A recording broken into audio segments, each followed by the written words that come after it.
Oh, good morning, Yankees universe. Welcome back to another episode of the Yankees Morning Brew on this Friday, September 29th. Like always, I'm your guy Hector, joined by my co-host, Mr. TC Stills. Check out the intro and we will be right back. Really, y'all don't know this, y'all in danger. I'm a threat. I'm a gamble with your life, cause you know that it's a bet. You know I ain't letting up, my foot is on your neck. Take my word for it, it's a promise and a threat. Really, y'all don't know this, y'all in danger. I'm a threat. I'm a gamble with your life, cause you know that it's a bet. You know I ain't letting up, my foot is on your neck. Take my word for it, it's a promise and a threat. Oh, good morning, Yankees universe. Like I said, welcome back to another episode of the Yankees Morning Brew on this Friday, September 29th. All you Yankee fans out there, wake up and get your coffee. TC, how you feeling, big fella?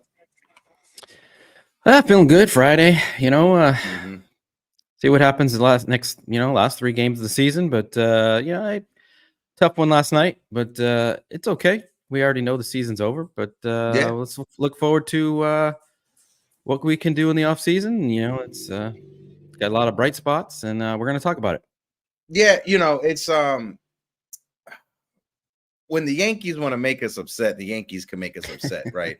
Last night, we won the first 2 games in Toronto, right? It was set up perfectly for us to sweep the Blue Jays and be that thorn, be that spoiler for the Blue Jays, but obviously we couldn't. The Blue Jays, they spanked us last night. We had a few bright spots, right? Esteban Florial, we'll get into it. But Gomez made his major league debut, 4 innings. I think he had 3 or 4 strikeouts, if I'm not mistaken. 4 strikeouts. Phenomenal debut. Besides that, the starting pitcher for the Yankees, I'm like, why is he out here? Why is he out here? Why is this guy? If you're going to allow Gomez to make his debut at the big league level, Gomez is a starting pitcher. Why did you just trust Yorandi's Gomez to start the game? The starting pitcher, Weaver, has been solid, right? Since he came over to the Yankees, but he's not our future. So why aren't we playing guys that are our future? Gomez definitely is our future. I don't think scratching my head as well. Don't know. Is in our future. What's your takes on that, TC? And also, shout out to everybody that's in the building. We are sitting on 21 of you guys watching. So if y'all can, please just smack that like button. Go ahead, TC. Yeah, it just confuses you. If he's not the future, why? What is he out there for? I mean, we're not the Pirates. We're not the Kansas City Royals. I mean, we're the Yankees. Put some future guys out there. I mean, there's Will Warren, Clayton Beater, those guys could have got a shot. Drew Thorpe. You put out Luke Weaver. I mean, he was a DFA'd. I don't know who released him. He was on 3 different teams this year. Just filling in innings. Who cares? The season's over. Why? Why in the world? Gomez showed. Hey, take a look at me, and you give him the last. We got 3 games left. Almost next to the last game of the season, he finally gets a shot, and he's 2 innings and 4 strikeouts. It just goes to show, just like they waited and waited and waited to bring up the kids, and look at the run we went on. 19-10 now in the month of September, and again waiting and waiting for a pitcher for what? I don't get it. Yeah, no, definitely. But before we continue, on the conversation when it comes to this team, I want to shout out the chat real quick. Shout out to my guy Truth Always, that's in the building. Salute, yes, 3 capital God bless S's. You, man. We got Anna Marie LeBeau in the building. Yes. Anna Marie, I hope all is well. Salute to you. Alan Landsman, how are you doing, my guy? Salute to you. We got our friend Mr. Sean Browning in the building. Salute to you. He was on the show last week. Li Yankee King is in the building. Shout out my guy Li Yankee King. Salute to you, my guy. There you go, Li. We got Dev Finch who's in the building. Finchy, how you doing, Finch? Hope all is well. We got Punjab Kings fan in the building.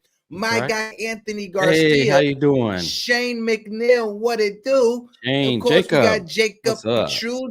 Jacob says, heck, just curious, is this going through the offseason? Yes. Just to let you guys know, we will be having Yanks Morning Brew during the offseason and during the postseason as well. Just so you guys know, this is the last Friday. Yanks Morning Brew will be on a Friday. Since the Yankees aren't in the postseason, starting next week, we're going to do Yanks Morning Brew Tuesdays and Thursdays. The open panel will be moved from Friday to Thursday. And as the postseason goes on, we'll keep 2 Yanks Morning Brew going.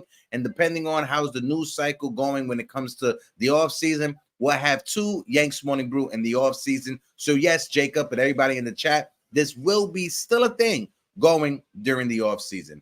Shout out a few more as we continue. Who else we got in the building? Of course, my guy TC Stills is up here early.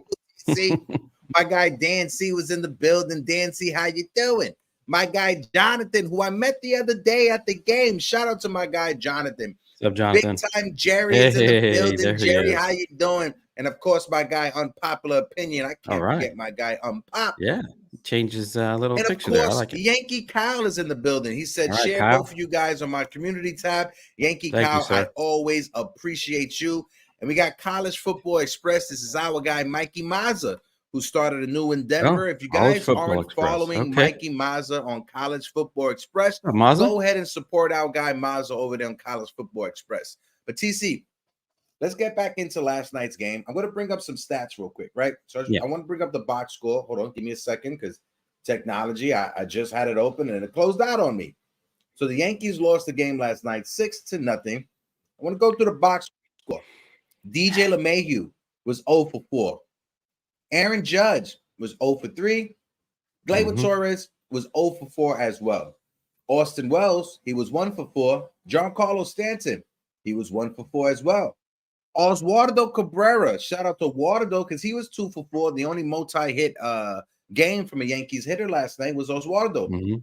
Anthony Volpe had a hit. Everson Pereira also had a hit. But Esteban Florial, he was 1 for 3. And Esteban Florial, over his last 7 games, he is hitting over 300. He's hitting 333. We'll get into Esteban Florial. We'll get into Austin Wells as well. But let's go through the pitching, right? Luke Weaver, like we talked about, he only pitched 4 innings. He gave up 6 hits, 2 runs, 1 walk, and 6 strikeouts. Greg Weissert came in afterwards. Greg Weissert, he pitched the inning. He gave up 3 hits, 1 run, no strikeouts. And then you have McAllister come into the game. Allister, 3 hits, 3 runs, 1 walk. And when Allister came into the game, you knew it was about to be over. We had no hope of coming back, especially when they punched us in the stomach to turn that 3-0 lead to 6-0. But like I said, Yoendis Gomez, he pitched 2 solid innings, 4 strikeouts, and he only gave up 1 hit. The kid looked amazing. So I'm throwing it over to you, TC. What was your takeaways from last night's game before we go into the first topic? Well, it's it's a typical Yankee game where they don't hit and they're not producing any runs because they don't know how to move runners, and when they struggle, they don't change their approach to plate. They, when they see that they can't get to a pitcher, they still sit back and wait for the home run. And it ends up being maybe a solo, but no home runs yesterday, so no runs. It didn't surprise me. I mean, it's just a non-athletic team that just wait for the home run, and that philosophy has to stop because definitely there's other ways to score. There's other ways to score. You can get on if you see them playing out of position. You lay down a bunt, you get on base, you steal a base, you sacrifice them over, and you sacrifice fly. I mean, there's ways to score other than just waiting for that home run. So it's a typical game that that's been this season. So bright spot was Gomez. He looked really great, and I'd like to see him down the stretch. We got 3 more games left. Let's put him out there. So other than that, Florial keeps up his consistent month, and he looks good, and he's definitely going to be in consideration for next season. I hope so. Yeah. But I don't trust this organization with all the decision making. So it's it's going to be interesting this offseason. I just want to point something out because you bring up the offense, and yes, the offense was horrible last night, right? But got to give credit to Chris Bassett. Right? It seems like Chris Bassett has figured it out with the Toronto Blue Jays. Every time the Yankees face Chris Bassett since he's become a Blue Jay, we can't hit him. Right? He was steamrolling us, like somebody in the chat said it, but also he kept his pitch count low. You didn't see many 3-2 counts when it came to going against Chris Bassett. And that's something that since Sean Casey has taken over as a Yankees hitting coach, that's something this team has done a lot better when it comes to working the count, when it comes to getting on base, when it comes to getting the starting pitchers pitch count high by the time the 6th or 7th inning comes around. Last night was a total opposite. It seems like everything they did with Sean Casey, they threw it out the window in last night's game. It just didn't work out. If I'm not mistaken, I think Chris Bassett pitched 7 innings, and I think he had like 70 pitches or 80 pitches by the time he entered that 7th inning. So you got to give him some credit as well. I want to shout out my guy, the Doc Bojack, who's in the building. Shout out to my guy, my Adawakan brother, my Taino guy who's in the building. Salute to you. He says the change starts now. Let the kids play and let's see what they got. That should have been how it was already. I get it. Garrett Cole, he wants his personal catcher when it comes to Ben Broadbeck. You aren't going to be pitching Austin Wells. But there's been some games. I know the opposing pitcher has a starter that's a lefty. You want to go away from the lefty on lefty matchup. But let's see what Austin Wells can do against left-handed pitching. You've seen what Everson Florial has been able to do. They've kept him in some games going against left-handed pitching, and he's actually come through. He actually got a few hits against some lefty pitching as well. So let the kids play, just like Bojack said. They should have already been doing this, but we got 3 games left in Kansas City. We start tonight, and then tomorrow, and then Sunday. We got Clark Smith we got Rodon on the mound tonight. We got Clark Smith on the mound tomorrow, and then we got Michael King on the mound for the final game of the season. Which one of those games do you think Frankie Montas is going to pitch in? Because you know they're going to force it. You know this front office is going to force Frankie Montas on us Yankee fans. So I ask you, which game? Fridays, Saturdays, or Sundays? What's your thoughts? We'll see. We got Rodon. Rodon, I think Rodon will go deep into the game. So I'm thinking maybe the Clark Schmidt game, the middle game. Schmidt's a 4 or 5 inning pitcher. Montas can be like that Johnny Brito, the Randy Vasquez, eat up some innings in the middle of the game there. Last time out, Clark Schmidt only pitched into the 4th inning. Yeah. So if I was a betting man, I'd say in the middle game there. Not sure why we would even have to see Montas. He's a free agent, and I'm not sure why he's even being thought of. Again, kind of like the Luke Weaver situation. Why is he even pitching? These guys aren't not even in our future. I mean, it'd be silly to keep Frankie Montas around for next year. I can't see that happening. But I want to see more Gomez. You can't see it happen. You can't see it happening. But it can happen. With this situation, this organization, it can happen. You don't want to see it happening. You don't want to believe that it can happen. But knowing Brian Cashman and this front office and how they operate, they're going to try to make it work out when it comes to Frankie Montas. And to Montas's credit, when he's healthy, he has good stuff. He has great stuff. He was a top pitcher in Oakland. He was a top candidate for the Cy Young during one season. So when he's healthy and when he's on the money, Frankie Montas is spot on. But I want to bring something up that somebody put in the chat. I want to bring it up real quick. Anna Marie, I appreciate you. Angel Hernandez is a horrible umpire. Yes. I think we all could come to agreement when it comes to Angel Hernandez. Did you see what happened between Angel Hernandez and Bryce Harper in last night's game? I did not, but I heard about it, and I see people in the chat already talking about it. So I can imagine. I just can imagine. So Bryce Harper, I think it was a 2-2. It was a 3-2 count. It was a 3-2 count. Bryce Harper checked his swing on an inside pitch. Watching the video, you could tell he didn't swing.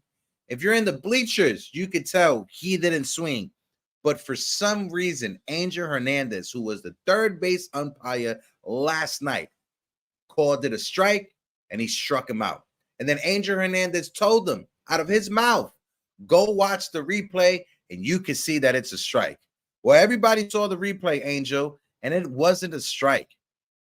It wasn't a strike. Now, umpires, I understand. Umpires cannot get every decision right. They can't get every call right. I understand that. I'm not asking for our umpires to be perfect out there. MLB has to implement the same way managers can challenge a call for a play that's in play. You should be able to challenge a check swing. There has to be a way that MLB implements that. If you want to challenge it, you can challenge it. Because last night, if Bryce Harper would have challenged it, he would have won that challenge. It was not a strike. And I get it. It's the end of the season. The Phillies are going to be in the postseason. Is that game this meaningful? I'm not sure. But you don't want it to happen in a game that decides if a team goes to a postseason or if a team doesn't go to the postseason. TC, I'm going to throw it to you. Want to get your take? And as well, folks in the chat, let us know as well. What's your overall feeling when it comes to Senor Angel Hernandez? Go ahead, TC. Yeah, it's getting to be a big problem with umpires try to take over games and you know, be the deciding factor. That can't be. They've tried so much to you know, with the replay rules to alleviate that, you know, like to get the play right. But these umpires are so stubborn and they're so like egotistical that they want to be the guy to, you know, no, I'm right. And it's just not. It's bad for the game. And if this was a playoff game or like a play-in game, you know, like the game to get into the postseason, you can't have it. You got to get it right. You got to get it. Get some, even team up with the umpires. I know it's hard. It's a check swing. You got the third base ump and you get the, you know, the behind the plate ump. But if you could get everybody together and say, you know what, I don't think he swung. Get the call right. You know, enough with this. You know, these guys that have these years under their belt and they think that they know the calls. They know, it's got to go. We're past that. We have enough technology now to get the calls right. You can't have a play and a game like that or be deciding factor. You can't. No, definitely not. And D-Rod, shout out to my guy D-Rod that's in the chat. He brings up a perfect point.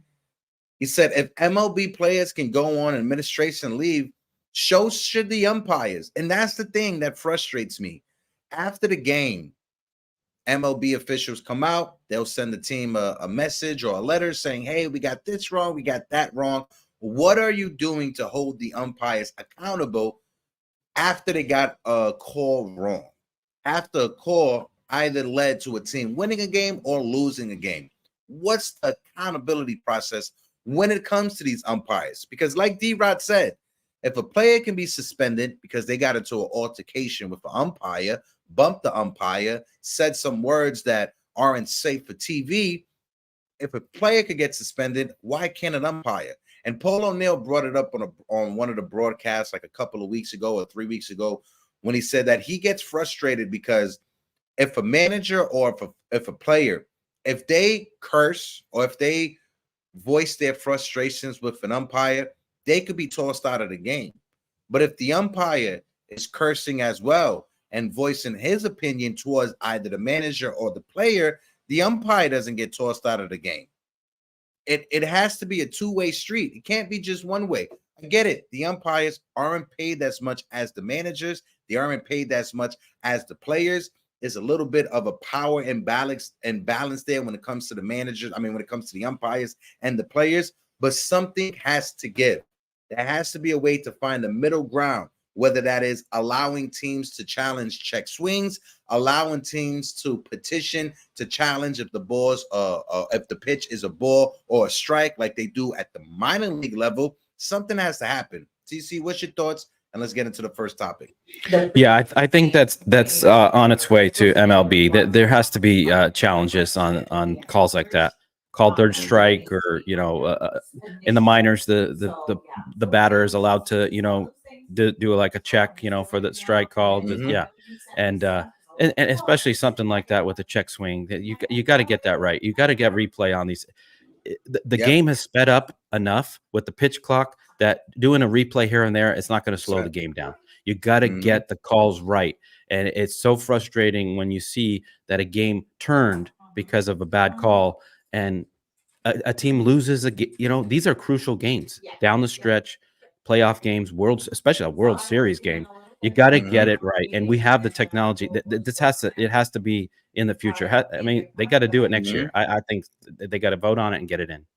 Yeah, especially in 2023, we have the technology. If they could do it at the minor league level, there should be no excuses why it's not even talked about being brought to the major league level. Should be no excuses whatsoever. I want to highlight a few of the chats before we get into our main topics. Shout out to my guy Dan C, who says, Acevedo, great point. Challenge a few ball/strike calls and put the replays on the Jumbotron. Absolutely, 100%. D-Rod, the podcast, Unwritten Rules, great interview with a retired umpire. Ejection always when you say blank, you, not you, get it wrong. Absolutely, D-Rod. Unwritten Rules, the podcast. I'll check it out, D-Rod, and I'll let you know next week what's my thoughts on it. Like Acevedo said, minor leaguers have the strikes challenges. MLB just need to implement on the big league level. No, definitely 100%. Who else we got in here? Eric Wallace says, Angel Hernandez, how does this guy still have a job? I don't even know. Absolutely. Oh, my guy Bojack, Doc Bojack says Florial is a multi-tool player. The only thing missing is his confidence because lack of playing time. But that would change if you give him a starting spot next season. I see him as a 30 and 30 player. I don't want to jump out the window and say Florial is a 30 and 30 player.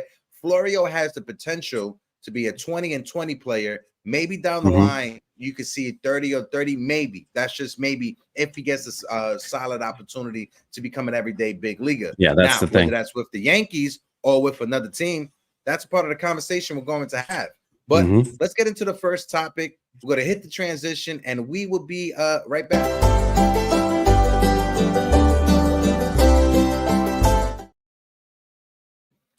And we got to talk about Hal Steinbrenner again. I know this is a topic we talked about yesterday, but it seems like we have to talk about it again because for some reason, after TC and I finished our show yesterday, every sports publication on the radio, whether that's WFAN, whether that's ESPN radio, for some reason, they were having the conversation after we had the conversation. And I want to pat myself on the back. I just want to say this. I want to pat myself on the back. You remember when I did the Brian Cashman resume, and I went through every trade that Brian Cashman did? I do remember that. And I put that. You remember that? You remember that? I want to pat myself on the back because somebody on the radio decided to do the same thing, and they didn't give me any credit. So I want to take this time to pat myself on the back and give me credit for something that I did. I'm gonna give you props. That people are doing now on the radio. So yeah, put it in the chat.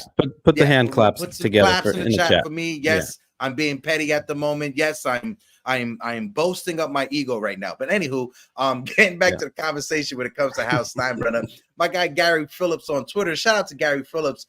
He said when the Yankees first introduced Garrett Cole, Hal Steinbrenner said New York needed to win championships, and he went plural on the championship. But that hasn't happened. And Cole won't even get a crack at the playoffs after the Yankees wasted another year of his prime. Hal Steinbrenner, this is the perfect example of your words coming back to bite you in the rear end. Yes, after signing Garrett Cole, you're going to want to tell your fan base we're going to win championships, multiple championships, and emphasize that plural part of it.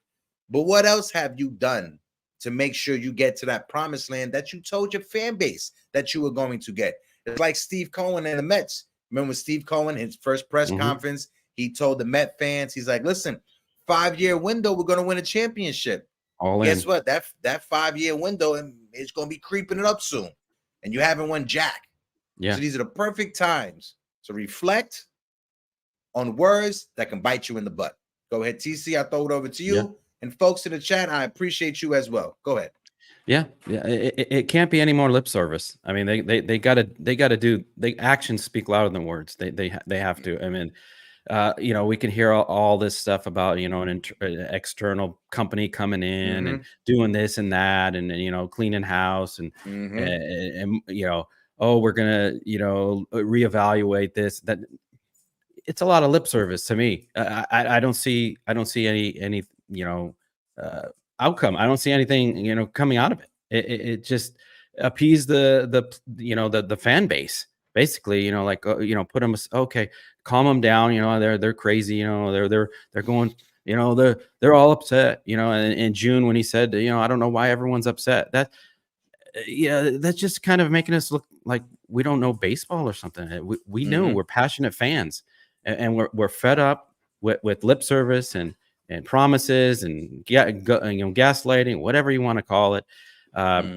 They got to it's put up or shut up. This year they got this offseason. They have to get better. I mean, they're not. They got worse. So got to pick up some big name players. Whether it's Bellinger, Soto, Yamamoto. You got to get some players in here. We have pieces around that with the future prospects, but you got to make some moves and no more just saying, oh, we're championship caliber and not prove it. But by the way, nice shirt. I never complimented you on that. Oh, thank you, bro. Fine button-up shirt. Yeah, you look very professional.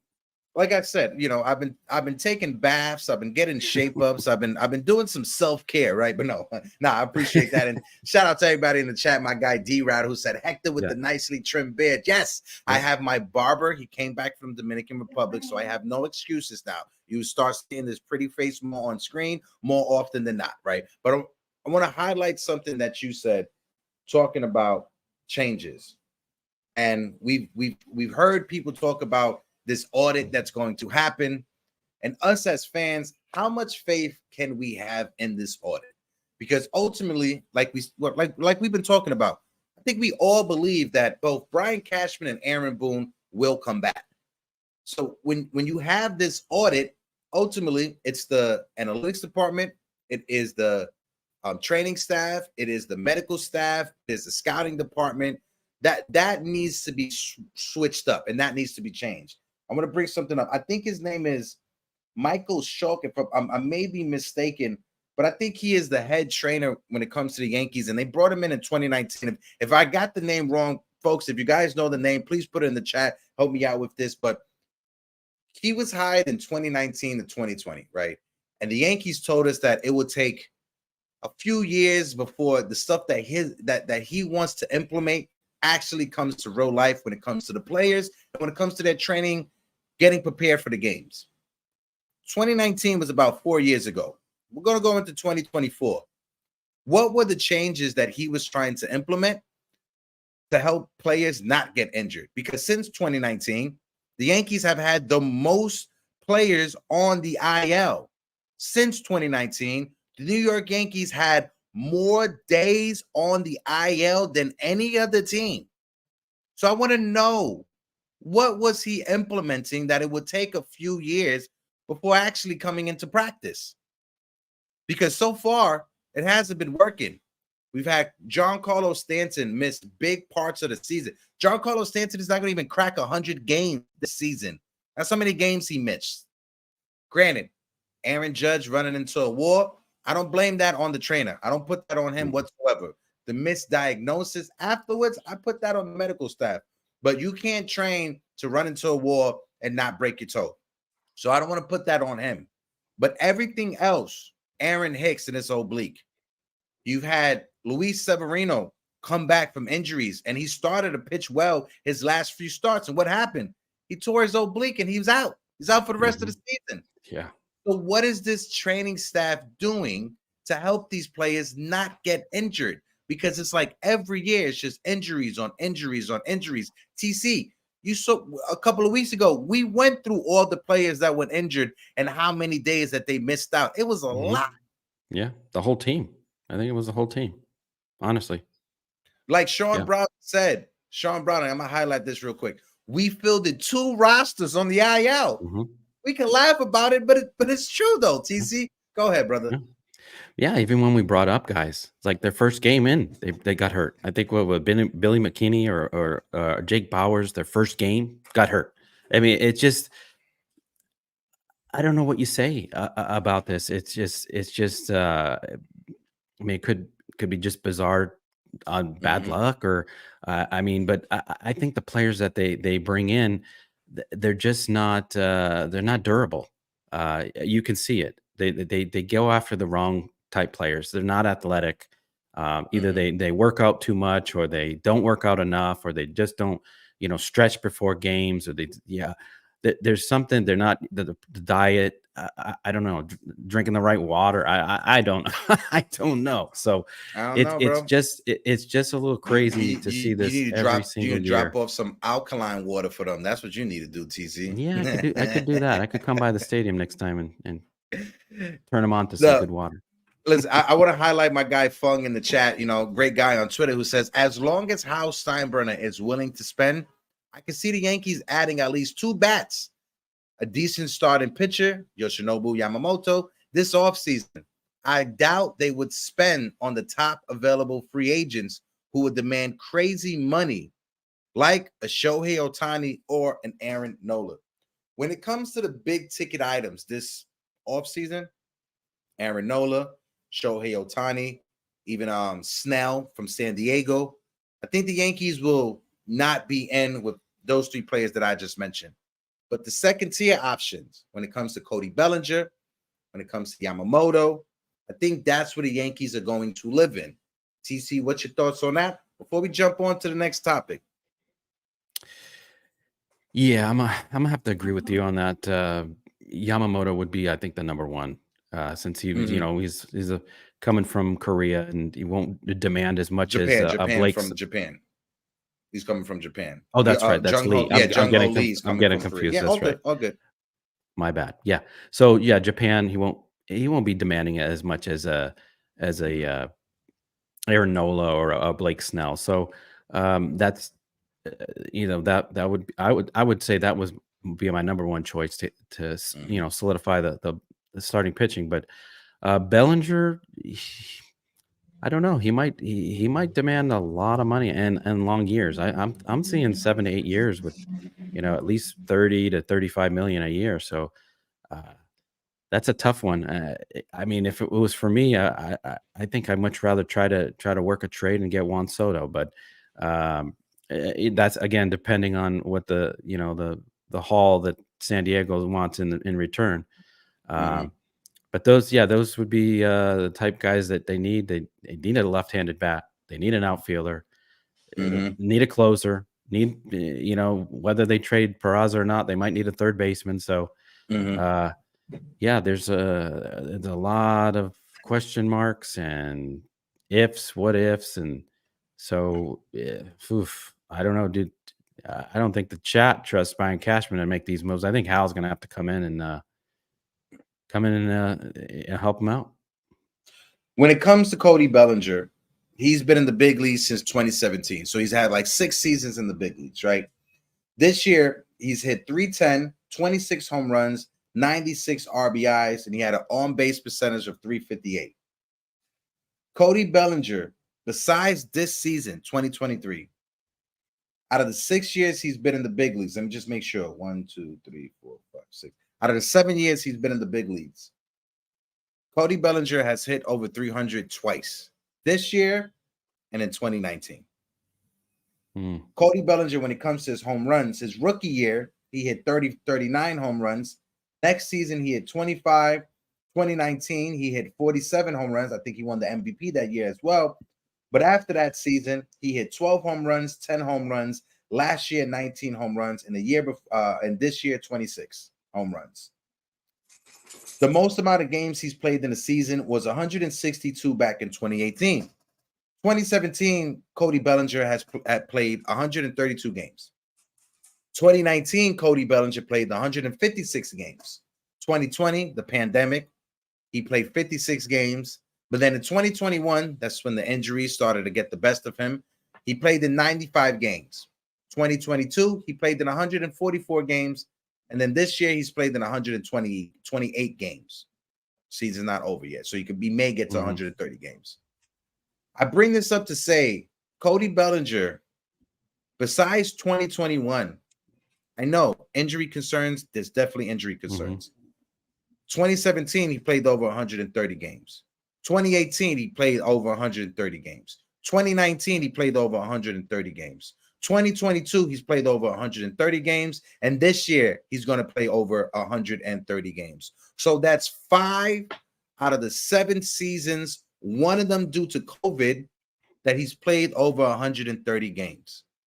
So I'm going to ask you, TC, what are you comfortable with when it comes to the years you're willing to give up to Cody Bellinger? Because me just reading that off right there, I can gamble on 6 years to 8 years, potentially 8 years. What about you, TC? Folks in the chat as well, let us know, where are you going when it comes to Cody Bellinger? How many years are you giving him? Are you giving him 5 years, 6 years, or would you go to 8? Let me know in the chat. Go ahead, TC.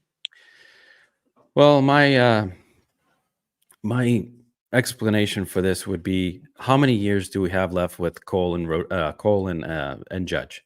And these years are they're going by too fast, and the window's closing, like we've been saying. So for me, I don't care about the 8 years, because that's in the future. We want to win now. If we can win within the first 2 to 3 years with Cody Bellinger, who cares about 8-year deal? Give him an opt-out, after year 4 or 5. The money shouldn't matter. I mean, if he's there for the taking for that 7, 8 years, 300, you got to go for it. You brought up a point. He's been available for more than 130 games, mostly 4 or 5 years. The guy, I mean, I did some more research. He's a contact hitter. I mean, he's not just a home run hitter. He's hitting not a for strikeout contact guy. He's not a lower strikeouts, and the big key is he plays first base as well as outfield. So that's huge when it goes, comes down to whether Rizzo is going to be available next year, and it is his last year. So we could just slide, Bellinger over to first. We got Dominguez coming back, whether we get Juan Soto or whoever else for the outfield. If we keep Florial and he ends up, developing to a great center fielder or left fielder, never know. So for me, that's a big must. You gotta. I mean, if he's there for the taking, you gotta go. You gotta get him. No, definitely. And shout out to all 35 of y'all that's in the building. If you guys can, please smack that like button for your boys. We are sitting on 27 likes so far. And if you are watching this for the first time, hit the subscribe button. It helps us out when it comes to the YouTube algorithm. And I appreciate all of you guys that watched the Juan Soto video that I did a couple of days ago. It's getting real good traction. So I appreciate you guys in the comment section. If you haven't watched that video, please go watch that video. Jump in the comment section, because there are great conversations going on in that comment section. I want to highlight a few chats as well. Shout out to my guy Fritz Walter, who's in the building, who says, usually I'm no Torres fan, but if you shop him, you got to replace his production. In general, this team needs an offensive boost anywhere. And that's what makes me hesitant about trading Torres. Unless we address the offense, if we bring in a Cody Bellinger and someone else, then we could have the conversations about trading Gleyber Torres. But if we don't bring in any bats, how can we justify trading our second best hitter? How can we do that? Can't. Second best hitter behind Aaron Judge, and we're going to just trade him just to trade him. If you don't want to give him a contract extension, I get that. I understand that. But if you're going to trade Gleyber Torres, you have to replace that offense. And I don't think starting Oswald Peraza at second base is going to replace Gleyber Torres' offense, no matter how good Oswald Peraza has looked over the past couple of weeks. I just don't see it. So we have to replace Gleyber Torres' offense before we can just outright just trade him just to get some prospects or some young arms back. That's just how I see it, TC. Right. No, I agree. I mean, if we had a bat, in the minors coming up, if Peraza was that guy, or if Cabrera was that guy, but there's nobody to replicate the offense Gleyber's, put up. And, it's hard to live with his mental mistakes and base running and blunders and throwing errors. But, the Yankees, the offensive struggles is outweighed everything else. So, I mean, I'll live with, Gleyber hitting 30 home runs and 80 RBIs and batting 270. I mean, I'll take that. That's an all-star on the Yankees. And I want to say this right now. Shout out to my guy Louis G that's in the chat who says Peraza at shortstop. Peraza was playing shortstop the other night, and they gave Anthony Volpe, I think it was Tuesday night after we had Yankees Morning Brew in the morning. When Peraza was at shortstop, he made a play in the hole, diving for a play, and got up, and he was able to throw out that runner at first base. I'm not sure if Anthony Volpe makes that play. No. I'm going to just say this right now. I forgot to bring it up yesterday, but I'm not sure Volpe makes that play at shortstop. Will Volpe get to the ball? He would definitely get to the ball. But Volpe doesn't have that arm strength to throw out that runner the way that Peraza did. He's not a major league shortstop. I'm convinced. I've seen enough. It's not that he's not a major league shortstop, because I think the season he's had this year proves that he can hack it at shortstop at 162 games. That's it. The thing is, Oswald Peraza is a better fielder than him. Volpe can be the average MLB shortstop. He can for 162 games. But the thing is, Oswald Peraza is a better defensive shortstop than him.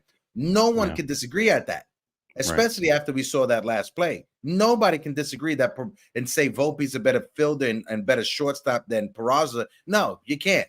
Now, Volpe, he may be a little bit better when it comes to hitting, especially from the power numbers.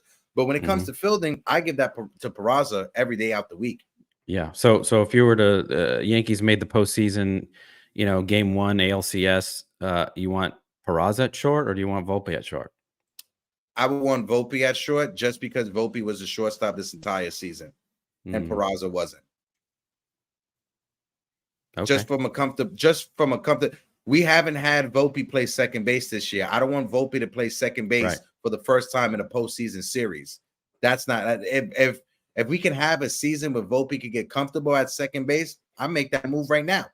For 2024, I have Volpe at second base and Peraza at shortstop. But if we're going into the postseason right now, I'm not just going to randomly just throw Volpe to play second base when he hasn't played it all season. You don't experiment. You don't experiment. No, I'm not experimenting in the postseason. The last month of the season. Now, if you ask me if we wanted to do this to start September and we start moving Volpe to second base and getting him comfortable there, then we went into the postseason. That's a different conversation. Right. Yeah. No, I agree with that. You don't want to be tweaking things that have been working. But honestly, if I saw, first game, second game, like say ALCS, and Volpe's not making the throws, I would think you got to make, we're down 0-2. I would think maybe we gotta make a change. But going into the series, I think Volpe's he's gonna work out. It's just his arm is it's just not strong enough. I know everybody sees Peraza as that stronger shortstop, but we got Peraza to play third now, so you can't be moving guys all over the place like we did this year. We can't do that anymore. And I think that's going into next season. I think the Yankees will keep Peraza at third base for the simple fact they don't want fans to have the conversation we just had when it comes to Volpe and Peraza. The Yankees front office and the Yankee organization, they want to make Anthony Volpe work at shortstop because of the story and attraction that's attached to marketing. That's why they would keep Peraza at third base, because he has that arm. The Yankees aren't going to go this offseason to find the third baseman, because they don't want Yankee fans having that conversation that we just had, because they want Anthony Volpe to work out at shortstop. They want that storyline. They want that young kid who grew up idolizing Derek Jeter, growing up a Yankee fan, to be the second base. I mean, to be the shortstop for the New York Yankees. They want that storyline to work. And how? Volpe's going to definitely break the record when it comes to home runs for a Yankees shortstop at one point in his career. He's definitely going to do that. Oh, yeah. Yeah. There's no argument. There's no arguments against that. Volpe's definitely going to break that record sooner rather than later in his career. Appreciate all y'all that's in the building. I got 38 of you guys. If you guys can, please smack that like button. Let's get this stream to 40 likes. And also, if you aren't subscribed, hit that subscribe button. So let's switch it up 1 second. I want to bring up some of the chats. My guy Fritz says Volpe and Peraza, both big-time talent without a question, but time may come where they hit their ceiling in Yankee land, hitting 200. What then? A horde of 200 hitters won't change or won't push the needle. Absolutely, Fritz. I can't disagree. It's unfortunate. That I definitely can't. Truth always. We're going to get into the conversation when it comes to Juan Soto because Hector Gomez released some stuff yesterday. So we'll definitely get into that conversation. But let's bring up we got to bring up the captain, El Capitan. I got 2 quotes from Aaron Judge, my guy Joe Randazzo, and this is a continuation of the conversation from yesterday. But Joey Randazzo says, Aaron Judge says Yankees' failed season was an eye-opener. He tells Randy Miller of NJ.com, make sure you guys go to NJ.com to read the full article. There are a couple of quick fixes, and then there's some things that are going to take some tough conversation and some long talks with a lot of people in the room. I won't get into that right now. I can sit here and talk about it all I want, but it's about us sitting down and getting it figured out and getting it done. It's going to take a lot of people. You have a season like this, it opens eyes with some people. You can mask some things by winning. That's a key part of the sentence. You can mask some things by winning. This season puts us in a different light. It's going to give us a chance to get some things right. You see that last part? You can mask some things by winning. Judge knows. He knows. He ain't stupid. And he knows his fan base is not stupid. Right there. I think that was a direct shot towards the front office. Yes, you can win and you can hide some things because you're winning. But when you have a season like this, when everything just goes the wrong way, you can't hide a goddamn thing. TC, what's your thoughts on the convo? Yeah, I mean, that's almost a shot at last year. I mean, we saw this coming because Judge carried this team. He carried this offense, and he got him into the postseason because it was a struggle. And without him putting up the numbers he did, I don't see this team even making the playoffs. And I think that's what he's referring to.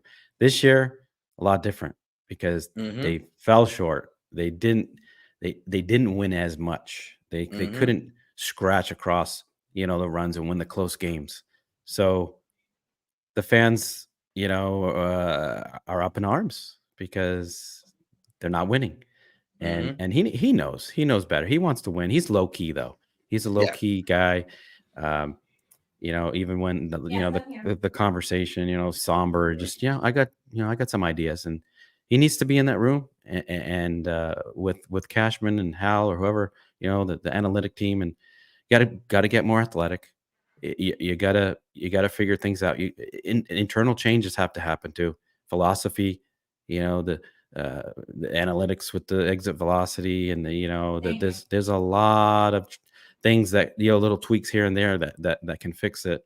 And he's not one of the best players in the league for nothing. He knows a thing or two, and he has his own batting coach, so he knows something, right? Oh yeah, and that always not bothered me, but I think it's very telling that Aaron Judge, especially with those last few comments he made, since he's been in the big leagues, he has his own hitting coach. He doesn't check in when it comes to the Yankees philosophy, when it comes to hitting, or when it comes to his approach at the plate.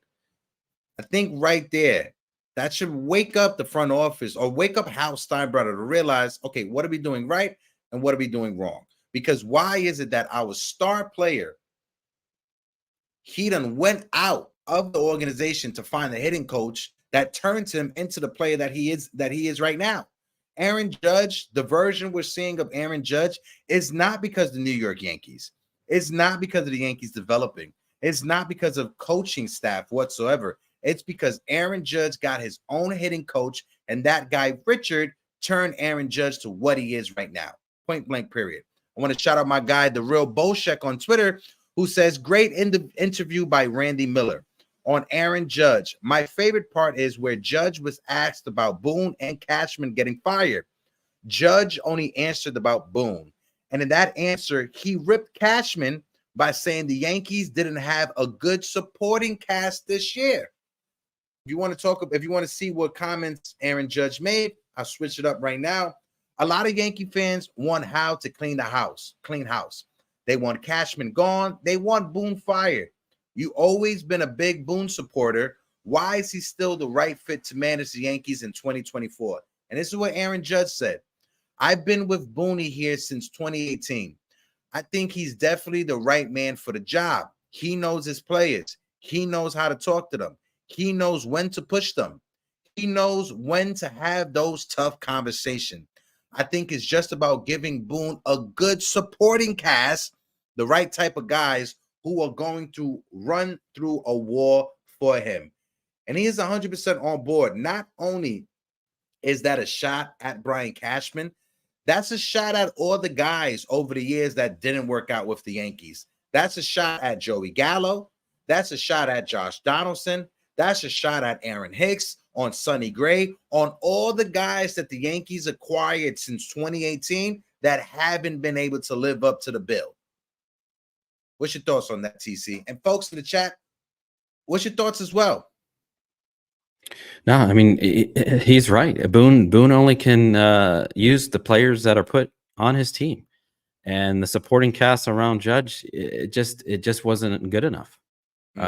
Unathletic, just sluggish players who, very limited. And, we call for them to hit and run and bunt and do those type of, like Joe Torre type things back in the late 90s. Boone didn't have that team. He doesn't have a team of bunters. Nope. He doesn't have a team of athletic, speed guys that can steal bases. The balance of right, left, switch hitters. Exactly. The balance in the lineup. It's just been all or nothing, and then Cashman goes and gives them, DFA dumpster diver players that just, his hands are tied. Boone's like, okay, this is what I got. I have to try to make it work. Yeah.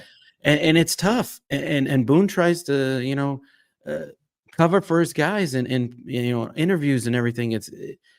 He's on their side. As a fan, we don't understand sometimes, what he says, but the players do. They like playing for him. I just wish Cashman would put some better guys around him. Around Judge. His hands are tied. And that's why I said yesterday, right? And shout out to Samantha T that's in the chat. Samantha T says, I still don't think Boone is a good manager, but he doesn't shoulder as much blame as Cashman. And that's the point right there that I want people to understand. When I come out and I'm quote unquote defending Boone, it's not because I think Boone is the next coming of Joe Torre or he's the next coming of Casey Stengel. No, that's not why I defend Boone. I defend Boone because you can't blame Boone because Willie Calhoun is on the roster. That wasn't Aaron Boone's decision. That was the front office decision. You can't blame Aaron Boone that Jake Bauer is your 3-hole hitter for how many months of the season. That's a Brian Cashman issue. Everything when it comes to our frustrations, yes, it's warranted when it comes to how he manages the bullpen, how he doesn't take some guys out. Like I said, pinch running for Giancarlo Stanton in some spots. Yes. Is there blame to aim towards Aaron Boone? Absolutely, there's blame to aim towards Aaron Boone. But when it comes to the players and when it comes to what he has to work with, that all falls on Brian Cashman. Like I said, Aaron Boone didn't trade for Isaiah Kiner-Falefa. Aaron Boone didn't trade for Josh Donaldson or Joey Gallo or Sonny Gray or Frankie Montas, right? That wasn't Aaron Boone. That's all Brian Cashman. Aaron Boone just has to play these players because they're on his roster. What's he going to do? He's just going to fold his hands and just take his pad and just go home and not manage. No, this is his job. He has to do it. So he's going to make the best out of it. Right. And he's a baseball guy. He comes from a family of, baseball players, and his dad and his, grandfather. And so he knows. I mean, this can't, I know every manager makes mistakes, and I'm not covering for Boone either. I know he's made a lot of bonehead moves, bonehead calls, bonehead bullpen, usage and taking guys out way too early or late. And it's just like read Razil's comment. Go ahead. Razil the Great. Yeah. The buffoonery or not communicating to your guys and letting them know who is batting where. Yeah. Yeah. And that's great. Bader, right there. Shout out to my guy. Bader didn't know he was, batting leadoff, and Severino didn't know if he was ready or not. The communication has to get better. Again, this is what Judge brings up. Internal things need to change.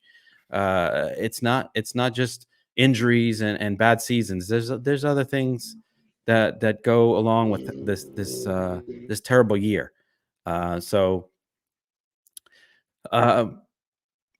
Things they got to clean up their act, and Boone's not, he's not out of the woods. I mean, he's still, there's some blame to go around for him, but as far as the players he has to manage around him, that has to change. Cashman has to give him a better roster. And we all saw it. We saw it last year, and they didn't make any moves to help him out. So, hey, this is what he had to work with. I want to highlight a comment from our guy, L.I. Yankee King. And I think this is a good comment right here.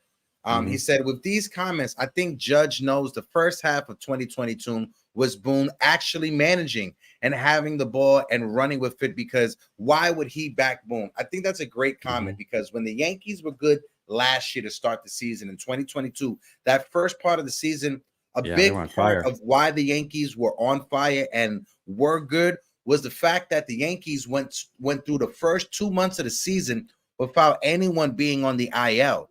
See what happens when Aaron Boone has guys to actually play? As soon as Giancarlo Stanton went on the IL and everybody else started falling off and going on the IL, that's when the Yankees started to go downhill. We were able for the first 2 months to get by because everyone was healthy.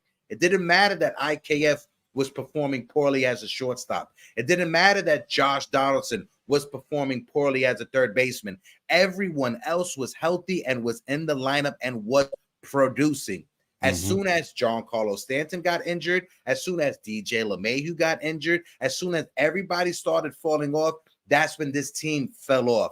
When Aaron Boone had the guys to throw out there every day and count on them, we were killing it. We were the first team to 20 wins, the first team to 30 wins, the first team to 40, 50, 60, and 70 wins. We were killing it. As soon as everyone started to get injured and started to go on the IL, we didn't have bodies to throw out there. That's when we went out there and got Andrew Benintendi. But Andrew Benintendi didn't work out. He was leading the American League in batting average at 320 when we got him. He finished the season hitting 251 for the New York Yankees. Yeah. Every guy they got at the trade deadline ended up injured one way or another. None of those guys at the trade deadline played this season, TC. None of them. Not Efros, not Trevino, not Frankie Montas, not Andrew Benintendi. None of the acquisitions at the trade deadline from last year played on the New York Yankees in 2023. Oh, Canley played. But Canley, we got him in the offseason though. Oh, did we trade for? We didn't trade for him last. I thought we signed him in the offseason. No. He wasn't at the deadline. We signed him this offseason. Oh yeah, you're right. He was coming back. Yeah. He was coming back with us. Yeah. Let's move on. Let's move on to topic, because I think we could sit with this for a while. And guys, I hate to do this. I don't think we'll do the open panel today, just because I have to have a hard stop at 1:30. 1:30 is a definite hard stop, just because I have to go to a doctor's appointment. So I'm sorry if we do not get to the open panel, but I want to switch up the topic, and I want to talk about Austin Wells, Sir Wells, the mustache poppy. I want to ask you, TC, and I want to ask you folks in the chat. Has Austin Wells showed you enough to convince you he should be the opening day starter when it comes to 2024 as a catcher? For me, seeing how the pitchers love to throw to him, and his defense is not the problem. I know they've highlighted that as, he's not a defensive catcher, his arm's weak. From what I've seen, that's not the case. What concerns me, I know it's early in his, major league career, that low batting average.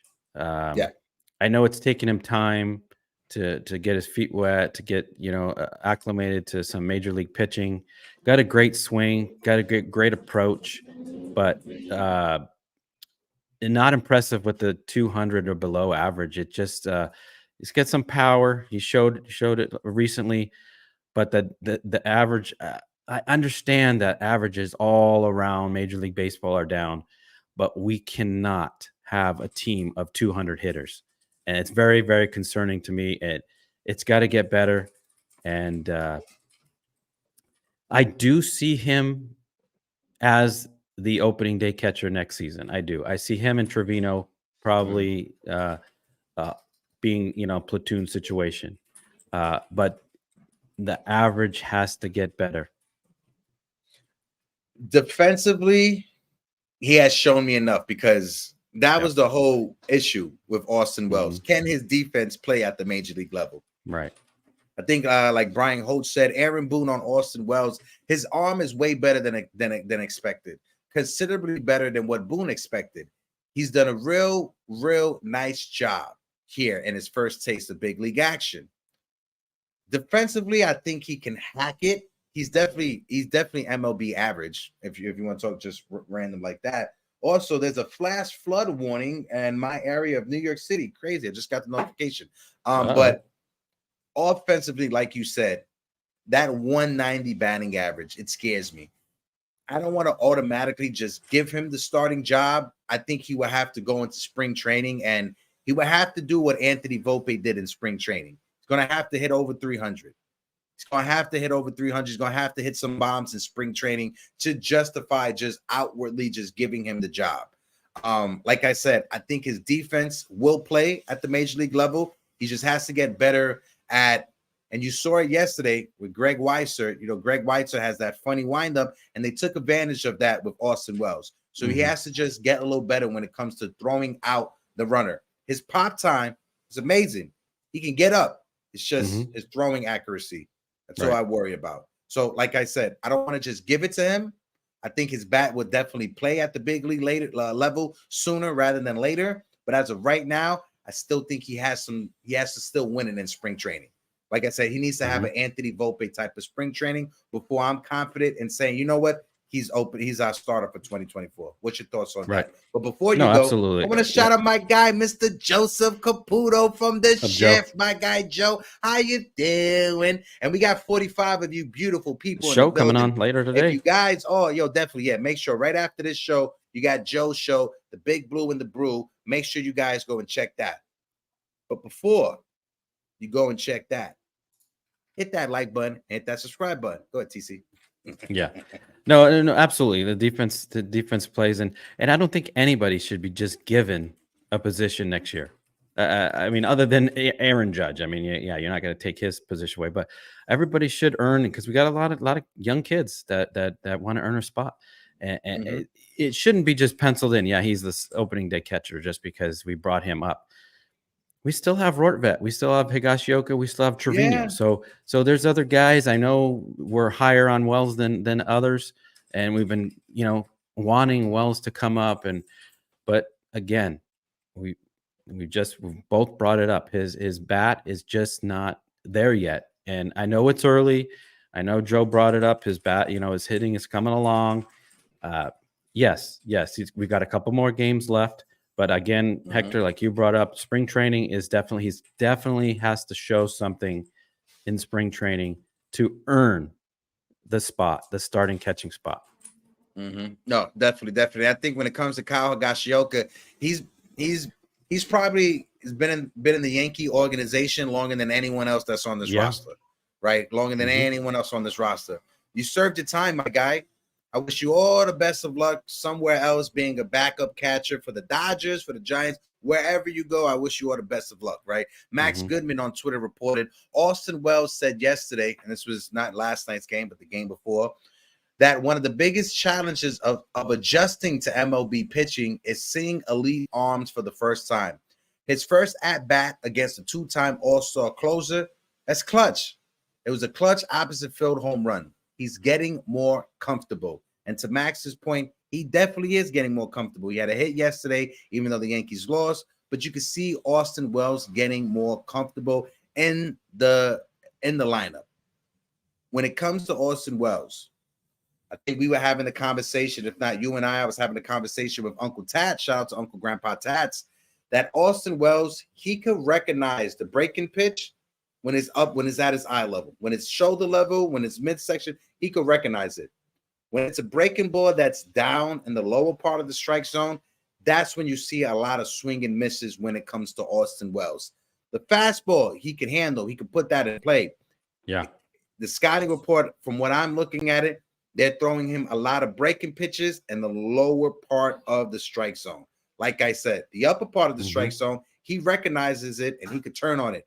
It's when it's in that lower part of the strike zone that he has a lot of troubles with. Yeah. So that's just a little bit of a criticism when it comes to Austin Wells and what he has to improve going into the 2024 season or into spring training. Yeah, and that's the adjustment he has to make. I mean, as a player, you're always trying to perfect your craft, and that's the thing he's got to work on. It's not easy hitting in a baseball. I mean, there's pitchers make changes, hitters make changes. I mean, they figure you out, and you're a rookie, and they say, oh, this kid can't hit the low breaking ball, so let's just pound him with breaking ball. So you get with Sean Casey and make some adjustments. Try to go the opposite field, go with the pitch, shorten up his swing. Talk to Anthony Rizzo. I know Rizzo shortens up his swing a lot. On 2 strikes. So in order to stay in this game, you have to make those adjustments because it humbles you. For 1 year to the next, you could be riding high, batting 350. Next year, you're batting 200, and you better make some changes, or your days are numbered. So and like I think he'll make the changes. And like Dan C says, he agrees with LI Yankee King. Cole's our ace, and if he wants a personal catcher, so be it. I definitely agree with that. It's just going to depends on who his personal catcher would be. If Austin Wells is on the roster, if I'm not mistaken, I don't think Garrett Cole has good numbers throwing to Jose Trevino. He had better numbers throwing to Gashioka than to Trevino. But this year he has better numbers throwing to Ben Rohrback than anybody else. Right. So do we have Jose Trevino as the starting catcher and Ben Rohrback as the backup catcher? And then you have Austin Wells in AAA building himself up to get to the big league level. I'm not too sure because I know we can't have a platoon of Austin Wells and Ben Rohrback. I know that can't be the platoon. It has to be either Austin Wells, Jose Trevino, or Jose Trevino and Ben Rohrback. It can't be Ben Rohrback and Austin Wells as your catching platoon. I don't think that's going to work out for an entire season. Yeah, I agree. I mean, they have a tough decision because I know before Wells, we were all like, where's this Ben Rohrback guy? And then he finally comes up and, he's a left-handed bat we've been asking for, and he, works well with Cole. So, who knows? It could be what you said, Trevino and Rohrback, and Wells does start in AAA. It would be a shame, like a confidence, letdown to Austin Wells, but again, nothing's set in stone. You gotta earn your spot. And I mean, Rohrback hasn't really tore up the baseball either. I mean, his average is low too. So there's a lot of question marks. And there's guys coming up and catchers. Agustin Ramirez, we mentioned him, and Duran, and Ben Rice. There's Ben Rice. There's quite a few. I mean, the Yankees have Ben put Rice a lot of stock. Also. Put a lot of stock in the catching position. So you never know. I mean, I know we've seen Wells for the short time, but not a guarantee. This is what separates the New York Yankees from teams like the LA Dodgers, right? The LA Dodgers, if they had this type of issue like the Yankees are going to have over the next couple of seasons, the Dodgers, they have the people in place to identify who they want to keep, whether that's Austin Wells or whether that's Ben Rice or any of the guys that you mentioned, Agustin Ramirez, whoever else, right? The Dodgers have the right guys in place to say, you know what? Ben Rice may be the better catcher offensively and defensively than Austin Wells. Let's try to use Austin Wells while his value is high in a trade package to get back some things. That's what separates the Dodgers from the New York Yankees, that they have the right people in place to identify which player is going to be better and which player they can actually trade to get some pieces back. That's why the Dodgers, I'm going to keep on saying it, they have the right people in place. Shout out to everybody that's in the chat. My guy Dan Huber said Rice is actually a better catcher than Wells. Boom.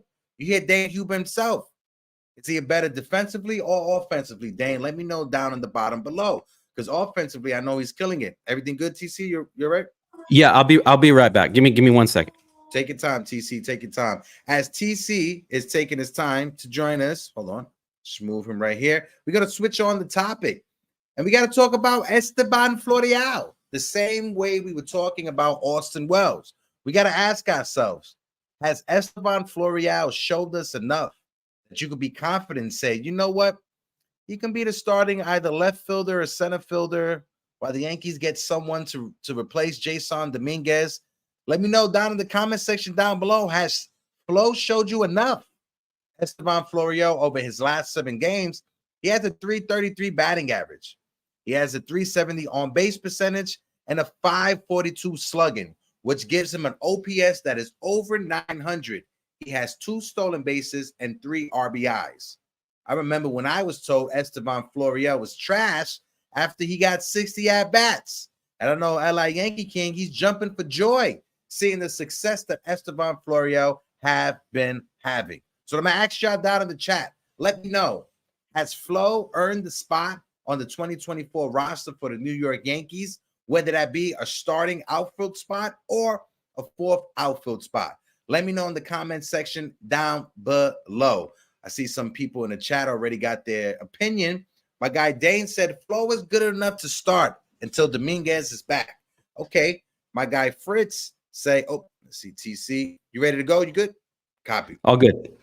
All good. So, Sorry about that. Fritz said, no, all good. He said, what worries me about the Yanks' plans to bring in a consulting company, they probably are pure analytics too, also struggling or even unable to identify players that are different makers. Fritz made a great comment right there. But I want to ask you, TC, has Esteban Florial showed you enough that you're confident in saying that, you know what, he could be in the lineup in 2024, whether that's starting in center field until Jason Dominguez come back, or in left field as Cody Bellinger is our center fielder? What's your thoughts, TC? Yeah, that's it's a good situation to have. I mean, because he looks now that he's gotten a little bit more playing time and some consistent at bats, we're starting to see what Florial can do at the major league level. 333 average. That's no joke. That's last 7 games. It's not bad, because compared to everybody else with their 200 or lower average, it's just not cutting it. But Florial, very athletic, got a lot of speed. He can hit lefties. He can play left. He can play center. And we've been asking for more athletic guys, and this is the type player we need. We need more stolen bases, because the stolen bases have been up, but for the Yankees, no, it hasn't. Other than Volpe and Bader and IKF. And Bader and IKF are probably not going to be on it. Bader's not on our team, but IKF probably won't be on our team. So we need these type guys on the team. And I like what I see with Florial, and I don't have a objection to seeing him start the season in left field, and would love to see Bellinger in center until Dominguez gets back. So that's what I'm saying. When it comes to Florial, right, what impresses me is the stuff that you don't see in a scouting report. His big body, right? I think the combination of the big body and the speed is very good. I was just about to say Mike Cameron. I was just about to say he reminds me of a left-hand version of Mike Cameron. Good one. He doesn't have the fielding presence, or he doesn't have the capability to be the fielder like Mike Cameron was, because Mike Cameron, he was a gold glove center fielder. Let's not throw shade on Mike Cameron's name. Esteban Florial, he does take bad routes to the ball when he's in the outfield, but his speed allows him to make up for that. Right. He would never be Harrison Bader in center field. He would never be like Harrison Bader, but he has the speed to be a better version of what we had in center field. Oh yeah, he's definitely a better version than Aaron Hicks. Definitely better than IKF. He ain't better than the Martian. I'll tell you that. He's not better than the Martian, but he is definitely an above major league talent. Now, I'm going to ask you, TC, what do you want the Yankees to do? Do you want the Yankees to give Esteban Florial a chance out there in the outfield until Jason Dominguez come back? Or do you want the Yankees to go out there and sign Kevin Kiermaier to be your center fielder until Jason Dominguez comes back? A guy who's hitting below 270 this season with the Blue Jays. No, I'm done bringing in these guys they're past their prime and they want to finish their careers off with the Yankees. No, I like what I see with Florial. He's young. give the kid a shot. I mean, yeah, I'm not going to just pencil him in yet. You know, the spring training, we got to earn the spot, like we're talking about Wells. But until Dominguez gets back, I don't see anybody right now better than him. I'm not, bringing back Willie Calhoun or Jake Bowers, IKF. No, I want a legit outfielder out there with legit speed, cover. I mean, left field is basically center field in Yankee Stadium. A lot of room to cover.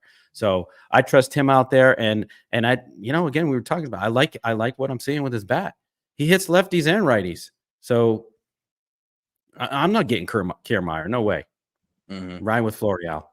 Yeah, I'm not riding with I'm not going after Kevin Kiermaier. I'm definitely not going after Kevin Kiermaier. That's not what I'm doing. Let's see. And I think Dane is putting out there that Flo is actually a better defender than Jason Dominguez. Well, if that's the case, then I'm cool with it until Jason Dominguez gets back. Dane knows. And Dane definitely knows. Shout out to my guy Dane Huber, who covers the Yankees minor league prospects and knows all the in and outs of the workings of the minor league level. But I'm all on board when it comes to Esteban Florial getting a spot. Now, has he long hit overdue the cover off the board? No, he's not like hitting home runs, getting extra base hits. Okay, but he's doing one thing: he's getting on base, infield singles. That's what we need. Speed on the base. Put the ball in play. It's important to be able to steal bases. You saw it last night when the Blue Jays. I think it was Bichette that got on base. He stole second, and then a single happened. He was able to score off that single. That's what we need in this lineup. And I get it. If you want to criticize the fact that Esteban Florial struck out 30% of the time at the minor league level, I'm not going to argue against that. I'm not going to argue with you against that. But you're seeing at the big league level, when the pitching is a lot better and they have to actually throw strikes, he's able to handle it. Yes, he strikes out, but doesn't strike out 30% of the time. He may be at 24, 25, or 26%, but 24, 25, 26, it's not 30. If there's any silver lining in that, it's not 30. Yes, it's 24 and 25 and 26, but it is not 30% or over 30%. So I can somewhat live with that, especially if I'm getting the speed, if I'm getting that occasional pop, and if I'm getting above average defense from Esteban Florial, because that's exactly what he provides you, above average defense. Like I said, you can criticize Florial for some of the routes he takes in the outfield, but he has the speed to make up for that first or last step mistake. What's your thoughts on that, TC? Before we jump into our last topic. No, make a lot of good points. I mean, that's what Florial is right now. He's got that, he's got the, I don't know, say elite speed, but better than average speed. Plays great outfield that we've lacked. I mean, how many times have we watched Jake Bowers go, circle balls, or IKF drop a ball? I know I was there just last week, Sunday, and IKF dropped a fly ball in left field. I mean, it just, those days, no more. We got to have position guys that in the right position. That's what I mean. It's got to happen. And, I like Florial. I really, I think a lot of fans speak for me, saying that they've been wanting to see this kid get a chance, rotting away in AAA, having the year that he did.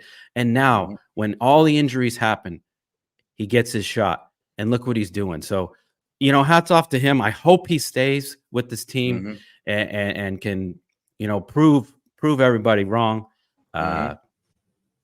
We'll see. We'll see what the Yankees end up doing, though.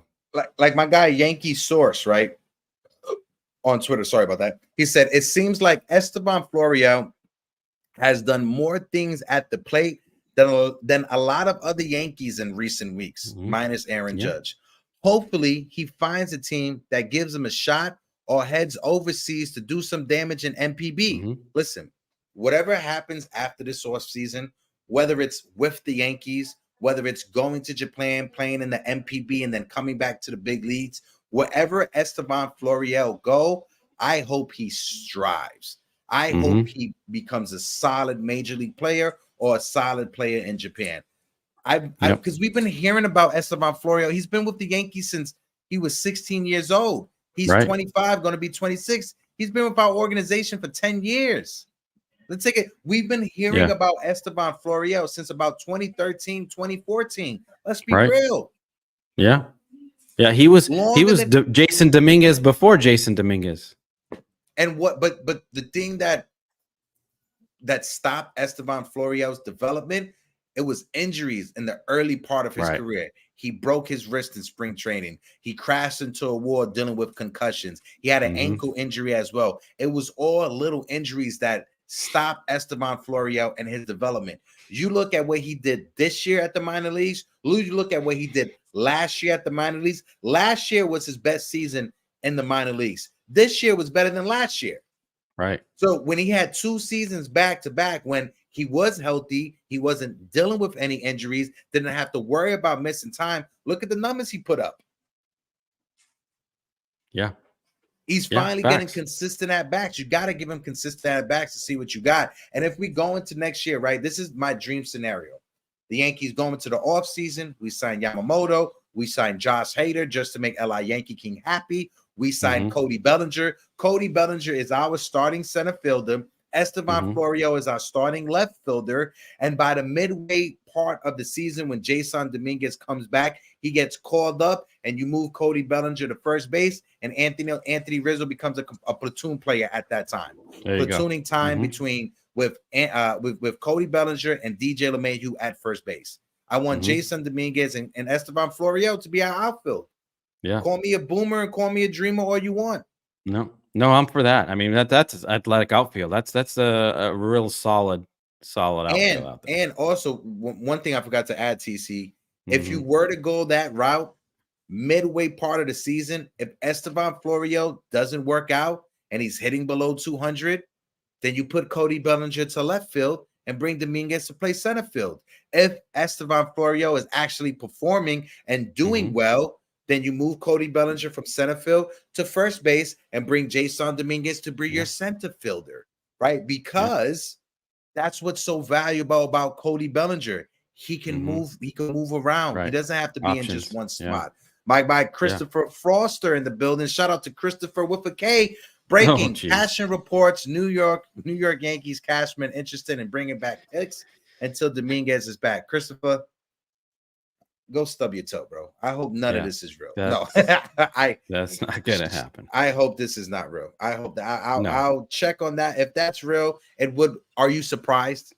Cashman would be. Would you be should have been fired then for that? Yeah. No, I wouldn't be surprised. Nope, I wouldn't.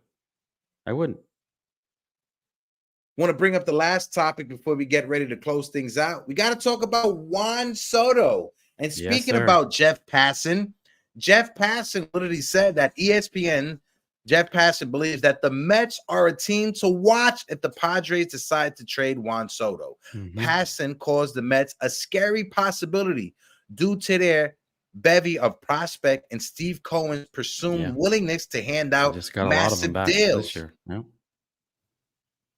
Should we be worried, Yankee fans in Yankee lands? Should you be worried about Juan Soto potentially being in Queens instead of the Bronx?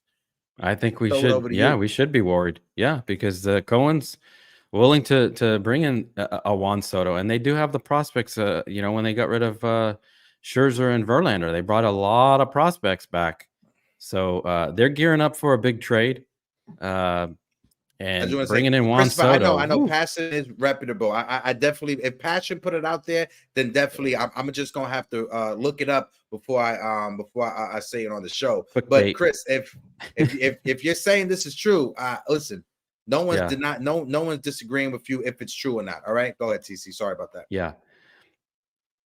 So I'd be worried. Not just the Mets too. There's other teams that could bring him in as well. I mean, there's.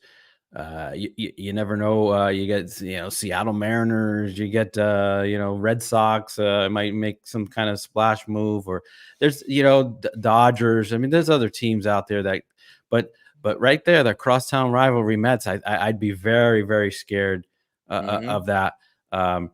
You got give or take. You got Juan Soto. You got Bellinger. So I don't see Yankees getting both, but they're going to have to make their decision. Do they want to get rid of the farm system and some starting pitching, or do they want to just go out and get a free agent? So it's a tough decision, and we'll have to see what Cashman's working on. But I'd love to see both, and I'd love to see Juan Soto, and yeah, this is a tough decision. According to talking baseball over there, John Boy and them, Hector Gomez, the Padres will make Juan Soto a very good contract extension offer per Hector Gomez. Gomez added that there is a very good chance for him to stay in San Diego. So we could get all excited as we want. There's a big possibility he doesn't get traded. And all of this is just clickbait and just for us to have conversation and just waste oxygen. That could be reality as well, TC, right? That he doesn't get traded and he stay in San Diego. Regardless of whatever happens, if he's made available, the Yankees definitely have to pick up the phone and have a conversation. If the price is too steep, if they're asking for basically everyone on the team, you hang up the phone. You hang up the phone call. One time, boom. But if there's a way for you to slide in there, and if the price is right to get Juan Soto, you definitely make that you definitely make that happen. Oh yeah, he's a generational talent. You gotta listen to all options. Yeah, but if it's outrageous, if it's Spencer Jones, Dominguez, Volpe, Peraza, Thorpe, Clay or Michael King, no, you're not getting everybody. One or two of those guys. Yeah, if you want Peraza, Spencer Jones, and Michael King and Schmidt, I'm willing to do that. Yeah. So, Padres are, they're gonna definitely drive up the price, and the Yankees never get away with a trade. It's always they always like try to sock it to. You got that Yankee tax, baby. You got that Yankee. They want to get every one of the Yankees' best players. And you see another team, and it's like, you got Juan Soto for that? It's like that just makes you scratch your head. Like, what's going on? What's really going on? So, the Mets have more top 50 prospects available. That's what I'm saying. It's all going to come down to the prospects. None of the Yankee prospects that we have, Spencer Jones, Dominguez, none of our Hampton, none of our prospects are top 50. They're top 50 to 100, but they're not top 1 to 50. If you understand what I'm saying.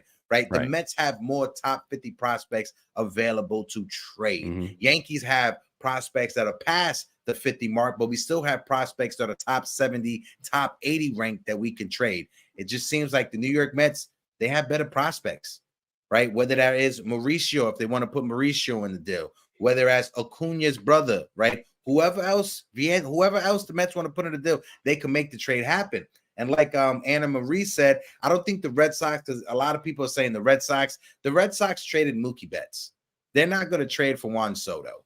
Like they're not going to trade for Juan Soto and give him that massive contract extension. Right. They're not going to do that. The Boston Red Sox, they took this time to build up their prospects because they didn't have any prospects at the time they traded Mookie Betts. So and when they traded Mookie Betts, the only person they got back that was of real value was Verdugo. That was the only person that they got back of value. And the Yankees were trying to trade for Verdugo. They was trying to trade Clark Smith for Alex Verdugo. What would you would have thought if the Yankees would have traded Clark Smith for Verdugo? I would have been okay with that. I would have been okay. Verdugo's been he's a good hitter. The Yankees every time he plays against us. Yeah, Schmidt's not a superstar. He's okay. He's decent. He's fourth, fifth starter. Yeah, I'd be fine with that. Yeah, I want to have mine Verdugo, but I'm just saying I don't think the Red Sox. I think the real teams that will get into it, the Mets, obviously, the Dodgers, San Francisco Giants. Right, the Giants. Yeah, they missed out on Judge. Yeah, I think that's it. Other teams, they have the prospects. Do they have the money? I'm not sure. Maybe St. Louis. St. Louis has the prospects, but they got to improve. Do they have the money to make a trade for that contract extension? I'm not too sure. Ultimately, I think it will come down to the Mets, the Dodgers, and the Yankees. And with the Dodgers, if the Dodgers go this offseason and they sign Blake Snell and Aaron Nola, they're going all in for Juan Soto because then they could trade their pitching prospects that they've been hoarding for the longest. The reason why they haven't traded any of their pitching prospects is because they need to revamp their starting rotation going into next rotation's season. In trouble. Urias, he's done in baseball. He ain't going to be back. He was going to be a free agent. Clayton Kershaw is a year older. You need to get better in your starting rotation. And the Dodgers going out there and signing Snell and signing Nola, that's the perfect way for them to take their pitching prospects they've been hoarding and trade for Juan Soto. Now, if the Dodgers don't get those pitchers that I mentioned, if they don't get Yamamoto, they're going to have to hold on to their pitching prospects, which makes it easier for the Mets to slide in and the Yankees to slide in. And if it comes down to the Mets and the Yankees, I think the Mets going to have us beat because their prospects are just better than ours. They are highly ranked. They are ranked better than ours. That's just me. Yeah. No, I agree. I think you're right. It will come down to the Mets and the Yankees. And he I think he wants to play in New York, whether it's the Yankees or Mets. I think he'd prefer the Yankees, but yeah, it's going to come down to the prospects that are available and some of the major league available players. I mean, they're going to need pitching. I don't think that probably Volpe or Peraza wouldn't be in the deal is because they have Bogarts over there. So I don't think they have to worry about that. But Michael King, Clark Schmidt, Drew Thorpe, some of the pitching. I mean, why not throw in Will Warren or Clayton Beeter instead of some of the other guys? Spencer Jones is also, if I'm not mistaken, I think Spencer Jones is a West Coast guy. Also grew up in California, so he could be the face of the franchise for San Diego. And what do we need Spencer Jones for? Yeah, what would we need Spencer Jones for if we got Juan Soto? We got Jason Dominguez. They're not going to give up both. You're hanging the phone up. No Jones and Dominguez, no. But one is fine. But I think Dominguez is staying. That he's probably the most untouchable guy that they have. But I wouldn't mind, Spencer Jones. Juan Soto, are you kidding me? Juan Soto, Spencer Jones. I mean, hello. It's definitely Juan Soto. It's a no-brainer. So it definitely is. But we've come about that time. It is 1:31. We appreciate all of you guys for hanging out, tuning in. We got 45 likes on the video, 5 away from 50. If you guys can, if you haven't smacked that like button, smack that like button. Help us get 50 likes on the stream. Also, if you're watching this for the first time, hit that subscribe button. And also, you see the merch that's down below? Very nice. Go into the description. There's a link that you could click. Put your order in for your merch. Get your All Rise Aaron Judge sweaters, hoodies, or t-shirt. Appreciate all of you guys that's in the chat. My guy, Doc Bojack, who is in the building, my Taino brother. Salute to you. Anna Marie as well. Shane McNeil, Razel the Great. My guy, Hector Cruz, I appreciate you. Christopher Foster, thank you for dropping the breaking news from Jeff Passon. I appreciate you as well. My guy, Sean Browning, truth always. L.I. Yankee King, the only Yankee troll that we acknowledge is L.I. I love you too, L.I. My guy, Dan C. L.I., I love you, my guy. Who else we got in here? Big Time Jerry, who left the chat early. Jerry's my guy, here. Fritz Walter. I appreciate Fritz Walter. If I didn't shout you out, I'm sorry Mikey about Mazza that. Was here. My guy, D-Rod, Mikey Mazza, Uncle Tats and the Pinstripe Chronicles. Of course, my guy, Gio from Unpopular Opinion. And of course, my favorite in the chat, Anna Marie LeBeau. I appreciate all of you guys. Like always. Where are you going? I'm going to my appointment. You forgot I'm going to my doctor's. Oh yeah, you got a flood. You got a flood warning. Oh, that's right. There's flood warning. You gonna take? You're gonna drive? You're gonna take the subway? Where are you going? No. I live uptown. I'm not downtown. I'm in Dykeman, Inwood. I'm good. I'm above the sea level. I'm good. I don't got to worry about the flooding. That's right. But if you're driving out in New York City, make sure you guys drive safe. Like I said, appreciate all of you guys that's in the chat. And like always, deuces.